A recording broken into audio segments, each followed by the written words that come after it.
Hello everyone! Today we are diving into a January 18th, 1998 Royal Rumble, live from the San Jose Arena in San Jose, California. This was the first major pay-per-view of 1998 and it set the stage for WrestleMania 14.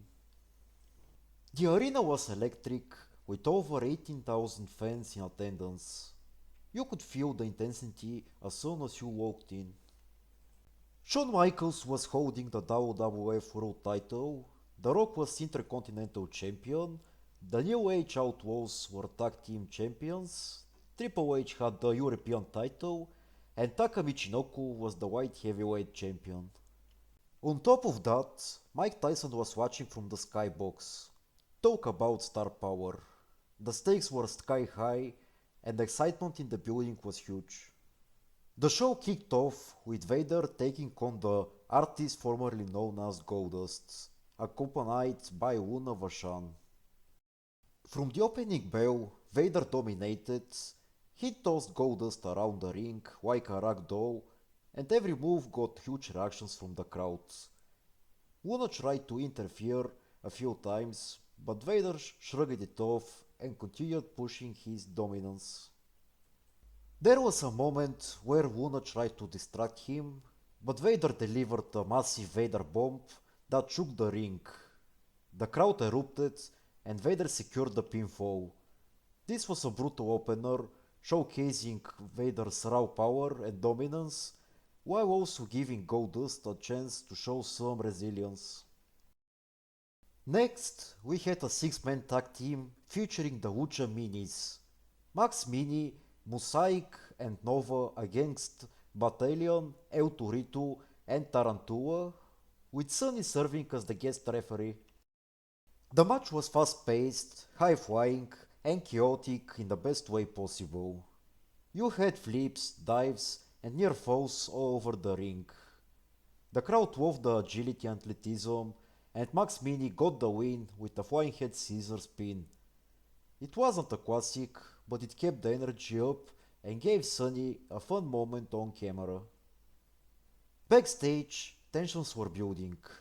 Stone Cold Steve Austin arrived, already in the middle of his feud with the Nation of Domination. He was pacing with beer in hand, with that defiant, fearless stare we all know. Meanwhile, The Rock was mic'd up, cutting his signature heel promo. He targeted Ken Shamrock specifically, mocking him and hyping his own dominance. You could tell the audience was fully invested in every word. The Intercontinental title match between The Rock and Ken Shamrock was next. This was a hard-hitting encounter, with both men exchanging powerful strikes and submission attempts. Shamrock dominated early with kicks, clotheslines and suplexes, but The Rock fought back. The turning point came down when The Rock used brass knuckles to nail Shamrock and hit them inside Shamrock's trunks. By the time the referee looked back to the ring, he could only make a 2 count. Shamrock then recovered and pulled off a belly-to-belly suplex slam, winning the match and the title. However, as Shamrock celebrated, Maivia appealed to Mike Chioda, who, upon discovering the foreign object in Shamrock's trunks, reversed the decision and took the belt from Shamrock. Chioda gave the title back to Maivia, making him the winner via disqualification. A furious Shamrock then attacked the referee for stripping him out of the title. Next, in tag team action, the Legion of Doom faced the New Age Outlaws. The Outlaws came out wearing Brett Favre jerseys, provoking the San Jose crowd instantly. The LOD delivered their trademark power moves, crushing the Outlaws whenever they got the chance. But predictably, chaos erupted. Road Dogg struck Animal with a chair, leading to a disqualification. The Outlaws retained their titles and the storyline moved forwards. It wasn't a technical masterpiece, but it got the crowd invested and set the stage for the ongoing feud. And now, It's Royal Rumble time! The Royal Rumble match kicked off with pure chaos and brawling from the very start. Entrant number 1 was Cactus Jack, also known as Mick Foley, and number 2 was Chainsaw Charlie, also known as Terry Funk. These two legends immediately went to war, trading chair shots and trying to eliminate each other in the opening moments. Number 3, Tom Brandy, tried to get involved, but Cactus and Charlie teamed up long enough to toss him over the top rope in a blink and you miss it elimination. The two men returned to their vicious back and forth, trading unprotected shots and swamps. At number 4, The Rock entered, and at first it seemed like he could dominate those two brawlers. But Cactus Jack had other ideas, tossing a trash can over The Rock's head, and with Chainsaw Charlie took turns punching it, eventually sending Rocky through the ropes to the floor. Chaos, carnage and comedy, the perfect early rumble.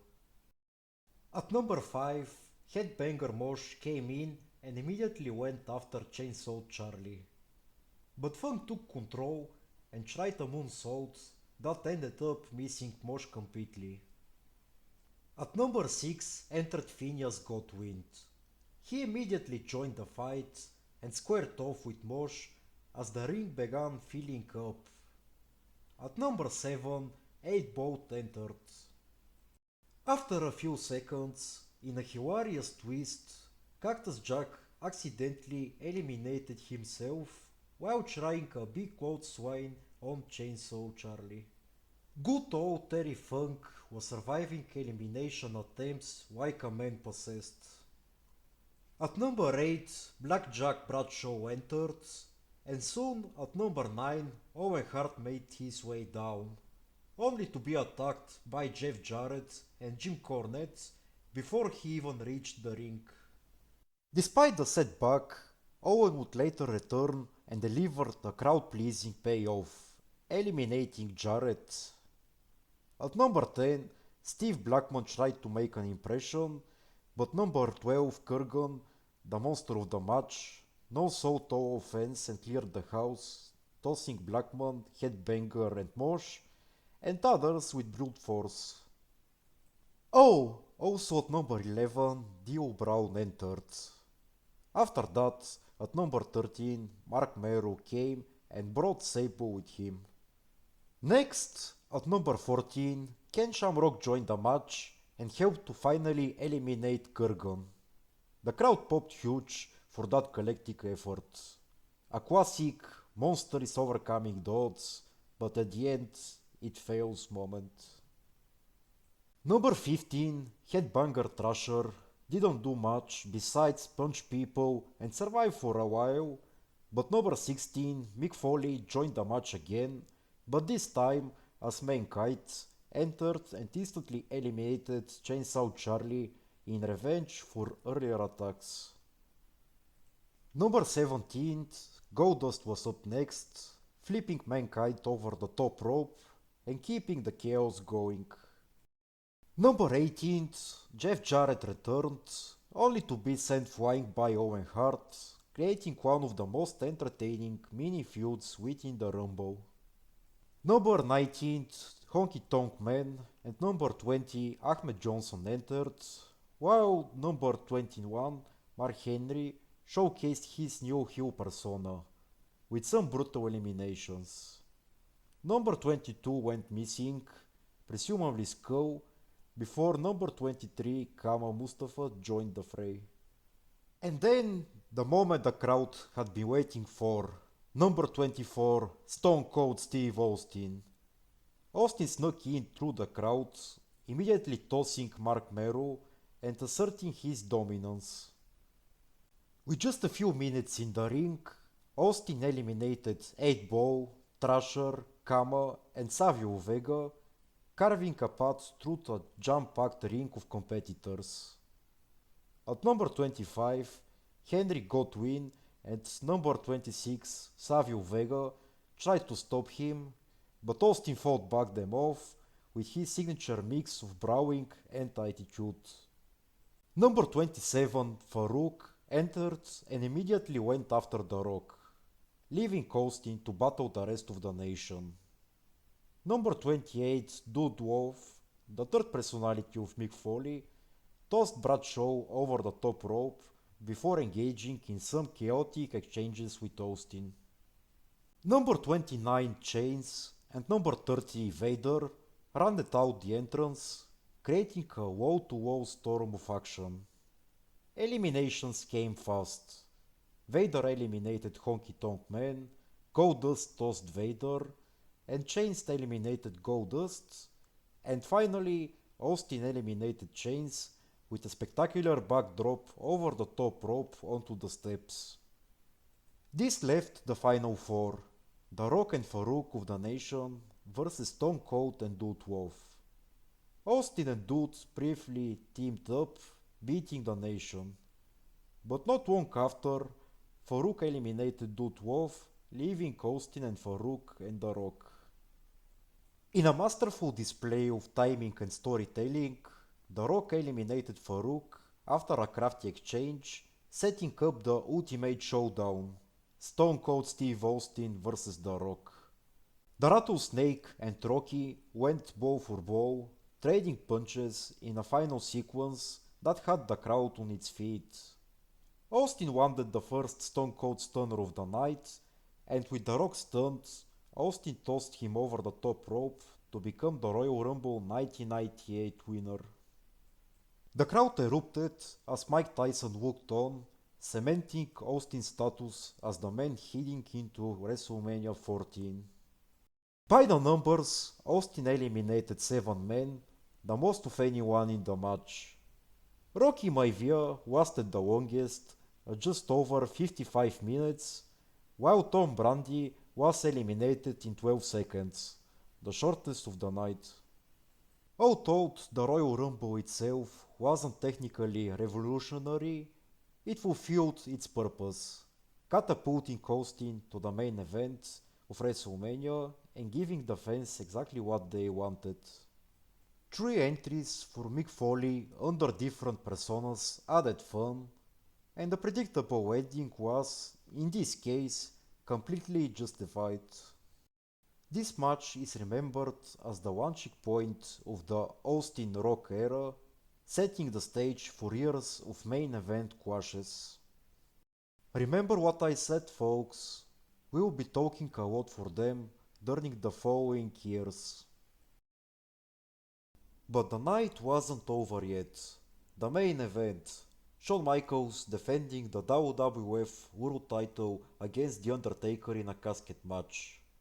The match was brutal and chaotic, with Michaels taking insane risks despite his bad luck. Undertaker was his usual unstoppable self, throwing Michaels around the ring with resisting near falls. Just when it seemed The Undertaker might take control, Kane returned. Initially, fans thought he was helping his brother, but Kane shocked everyone by chokeslamming The Undertaker into the casket. Michaels and DX closed the lid, Kane set it ablaze, and the crowd erupted in disbelief. This was a shocking and memorable moment, even if the match itself wasn't a technical masterpiece. Overall, Royal Rumble 1998 was a huge success. The Austin Rock feud was heating up, DX continued to dominate storylines, and The Undertaker Kane saga took another twist.